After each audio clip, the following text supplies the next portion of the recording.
Picture this. It's 2:17 in the morning. A baby is crying in a dark bedroom. The parents are exhausted. One of them checks the clock. The other whispers, "Should we pick her up or let her settle?" Thousands of miles away, another baby wakes up at almost the same hour. But the parents respond differently. Not because one baby is stronger, not because one baby was simply born a better sleeper, but because the environment around that baby may be teaching a completely different relationship with sleep. And this is where the story gets fascinating. Because when people talk about babies sleeping well, they often imagine it is purely biological. Feed the baby, change the diaper, turn off the lights, and eventually sleep. But human sleep is much more complicated than that. A baby's brain is developing at an extraordinary speed.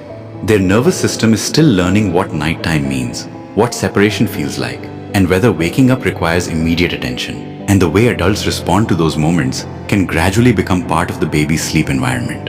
This doesn't mean Japanese babies are naturally better sleepers than American babies. There is no biological switch that makes one nationality sleep better. The real difference can be found somewhere much more interesting. In culture, in expectations, and in the way families organize nighttime around a child. In Japan, traditional family sleeping arrangements have often been more common, with babies sleeping close to parents. In the United States, separate sleep spaces have traditionally been emphasized more strongly, partly because of cultural ideas about independence, and partly because of medical recommendations around infant sleep safety. And this creates two very different emotional environments. Imagine a baby waking during the night. In one environment, the baby may immediately sense a parent nearby. The response can be quiet, subtle, almost automatic. In another environment, the baby may be sleeping in a separate space, meaning the parent has to decide whether to enter the room, wait, feed, comfort, or allow the baby some time to settle. Neither situation automatically creates a better parent, and neither guarantees better sleep.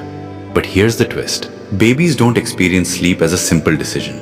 Their nervous systems experience it as a transition, from warmth to darkness, from connection to separation, from stimulation to stillness. And transitions are difficult for immature brains. This is why the idea that a baby is simply being difficult can be misleading. A crying baby isn't necessarily fighting sleep. The baby may be communicating that something feels unfamiliar, uncomfortable, or overwhelming. And this is where parenting psychology becomes important. Parents don't just respond to behavior. They respond to what they believe the behavior means. If a parent sees crying as an emergency, they may respond immediately. If they see crying as a normal part of learning to settle, they may respond differently. That interpretation changes the entire emotional atmosphere of the room. But there is another hidden factor, the parents themselves. Because babies are remarkably sensitive to the emotional environment around them. A tired parent becomes anxious, an anxious parent becomes alert, and an alert environment can make relaxation harder. So sometimes, the battle over baby sleep isn't only happening inside the baby's brain, it's happening inside the parent's nervous system too. And this is where modern parenting becomes complicated. American parenting culture has often placed a strong value on independence. Sleep training, routines, individual sleep spaces, and predictable schedules can fit naturally into that philosophy. The underlying message is powerful. Your child should gradually learn to do things independently. In many Japanese families, greater physical closeness between parent and child has historically been more culturally accepted. The underlying message can feel different. You are part of us. You don't have to experience every difficult moment alone. But here's what most people never realize. These are not simply two different ways of putting a baby to sleep. They represent two different ideas about childhood. One emphasizes early independence. The other can place greater emphasis on connection and interdependence. And both philosophies have strengths. Both have weaknesses. And neither can completely override biology. A newborn still wakes frequently. A baby's sleep cycles are still immature.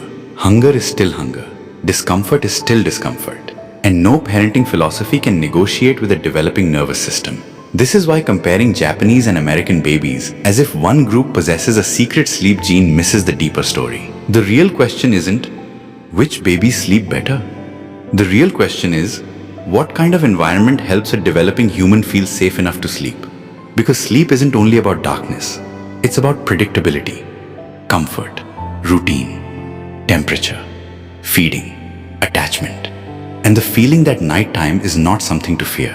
And this changes how we think about parenting. Sometimes parents become obsessed with finding the perfect technique, the perfect schedule, the perfect sleep training method, the perfect bedtime routine. But babies aren't machines. They are developing humans. Their sleep changes with growth, feeding, temperament, illness, environment, and countless other factors. So perhaps the most important lesson isn't that Japanese parents have discovered a magical secret. They haven't.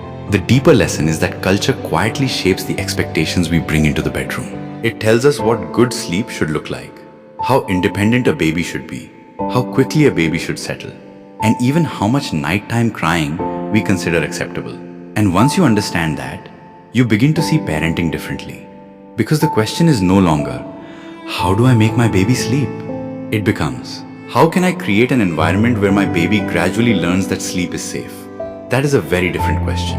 And perhaps that's the hidden truth behind this entire comparison. Babies don't come into the world knowing how to be independent. They come into the world expecting connection.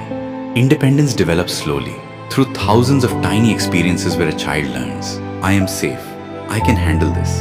And even when my parent isn't right beside me, I am not alone. So maybe the goal was never to make a baby sleep like another culture's baby. Maybe the goal is to understand the human being in front of you. Because behind every nighttime cry, there is not a spoiled child. There is not a bad sleeper. There is simply a developing brain, learning how to feel safe in a very big world. And once you see it that way, even a 2:17 a.m. wake up can look a little different.